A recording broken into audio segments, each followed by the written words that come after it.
Assalamualaikum warahmatullahi wabarakatuh. Channel ini menceritakan alur cerita dari buku cerita silat yang ada. Karena hanya alur cerita, maka disarankan untuk membaca bukunya secara utuh. Untuk menambah semangat, saya mengharapkan dukungan pada channel ini dengan cara tekan tombol merah dan aktifkan loncengnya agar mendapat lanjutan ceritanya. Kali ini saya menceritakan alur cerita Bukek Xiansu atau Manusia Dewa karangan Asmaraman Kopingho. Jini 17.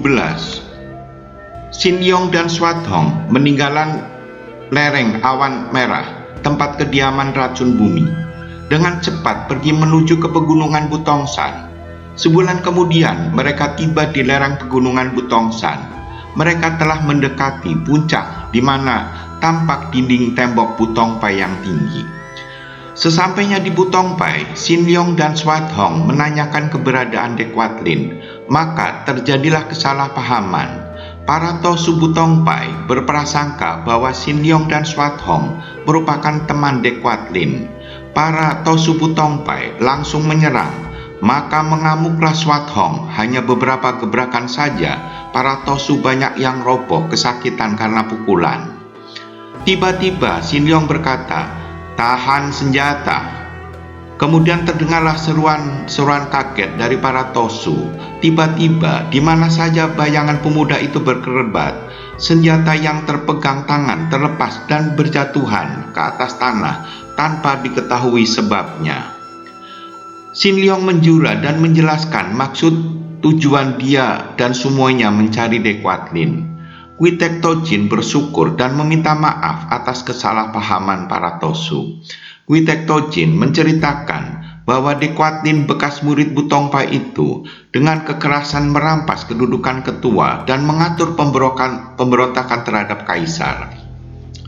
Karena usaha muridnya setelah diselundupkan ke istana gagal, dia menjadi buronan pemerintah. Kami yang mendapat amanah dari mendiang ketua sebelumnya mengambil alih kembali Butongpai, dan hampir saja kami menjadi sasaran penyerbuan pemerintah. Untuk membuktikan bahwa Butongpai tidak bersekutu dengan pemberontak, kami harus membantu pemerintah.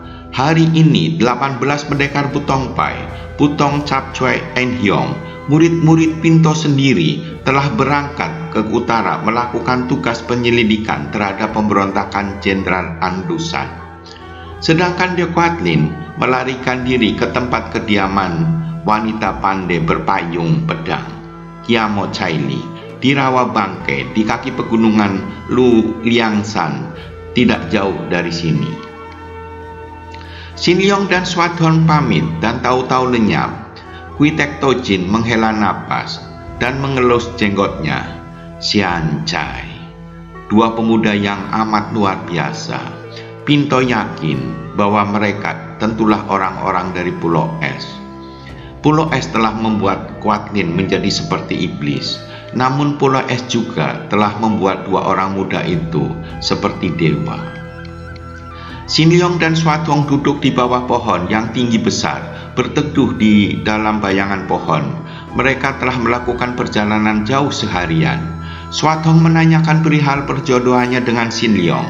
Namun Sin Yong menganggap pernikahan merupakan ikatan yang menyebabkan tidak bisa bebas lahir batin.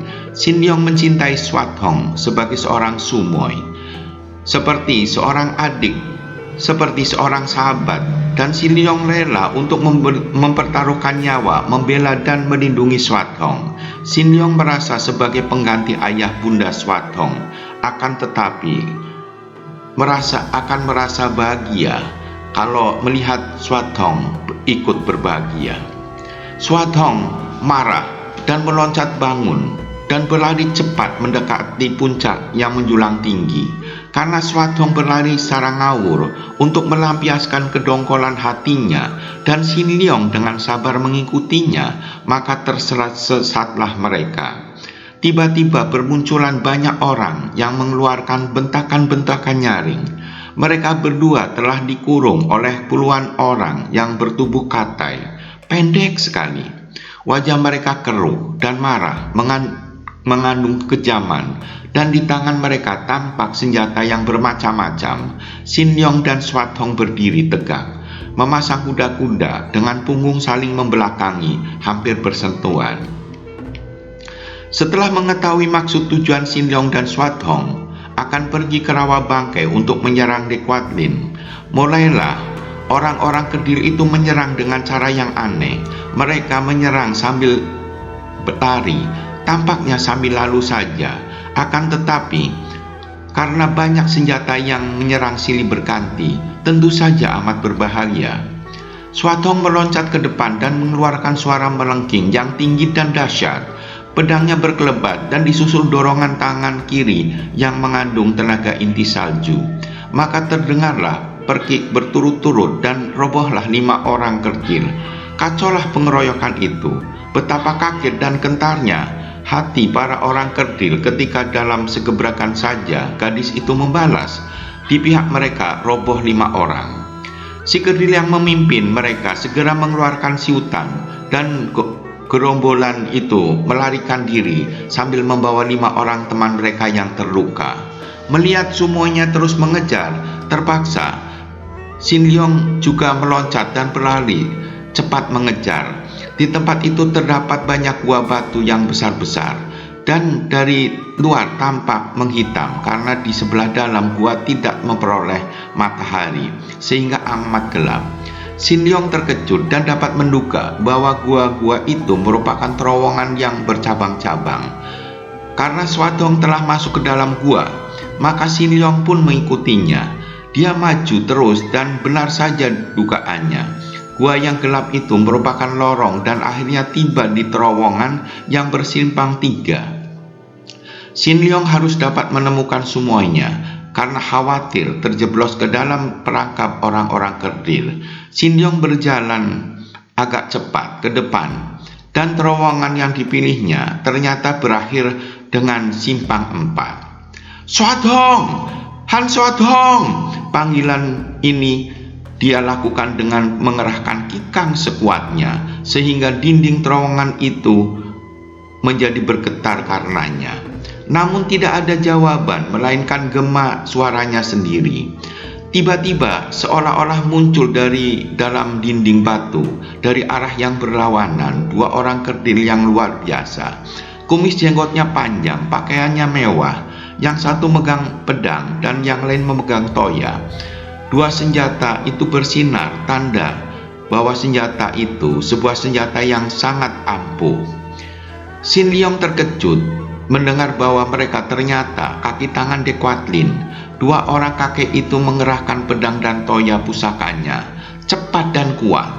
Namun, 2 kakek itu terbelalak karena Shin Leong menangkap pedang dan toya pusaka dengan tangan telanjang. Sekuat tenaga, keduanya membetot pedang dan toyanya. Akan tetapi, betapapun dia mengerahkan tenaga, pedang dan toya itu tetap tidak bergerak sedikit pun dari tangan Shin Leong. Tiba-tiba mereka lenyap melalui pintu kecil yang terbuka secara aneh. Kembali Shin Leong berjalan terus kemana saja asal bergerak. Keadaan makin gelap dan akhirnya dia hanya dapat melangkah maju dengan meraba-raba. Tiba-tiba tampak sinar terang di depan menembus kegelapan itu. Shin Leong melangkah maju dan menuju sinar. Tidak salah lagi, sinar terang itu tentulah api yang sengaja dibuat orang kerdil untuk memancing dan menjebaknya. Shin Leong tidak peduli. Dia mengambil obor itu dan melanjutkan usahanya mencari Swat Hong. Selagi dia berjalan maju dengan hati-hati, dia mendengar suara mendengung dari belakang lebah. Banyak sekali lebah hitam yang datang berterbangan, seakan-akan berlomba-lomba untuk mencari sinar terang itu. Shin Leong sekarang maklum mengapa mereka memberikan sebatang obor.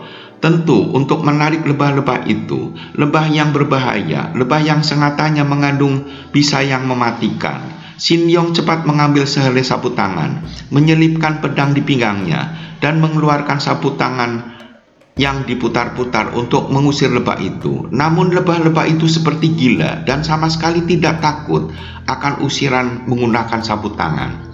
Sin Leong menancapkan gagang obor pada celah batu dinding, lalu pergi menjauh. Ternyata lebah-lebah itu tidak lagi memperdulikannya setelah dia tidak memegang obor. Kini binatang-binatang kecil itu berterbangan menyambar ke arah obor. Sin Leong duduk bersandar di dinding, memandang dari jauh, kemudian pura-pura mati. Semalaman Sin Leong berada di dalam gelap. Tidak ada orang datang mengintai atau menjenguknya. Pagi hari ada 8 orang kerdil menjenguk Sin Leong. Pada saat itu pula Sin Leong membalikkan tubuhnya. Tangannya menyambar dan dia dapat menangkap lengan seorang kerdil lalu menotoknya. Tubuh orang kerdil itu terkejut dan yang lain berloncatan lenyap di balik dinding melalui pintu-pintu rahasia. Sin Leong membebaskan totokannya dan menotok lagi di tengkuk si kerdil yang membuat badannya sakit luar biasa. Akhirnya si kerdil menyerah dan memberitahu di mana keberadaan Swat Hong.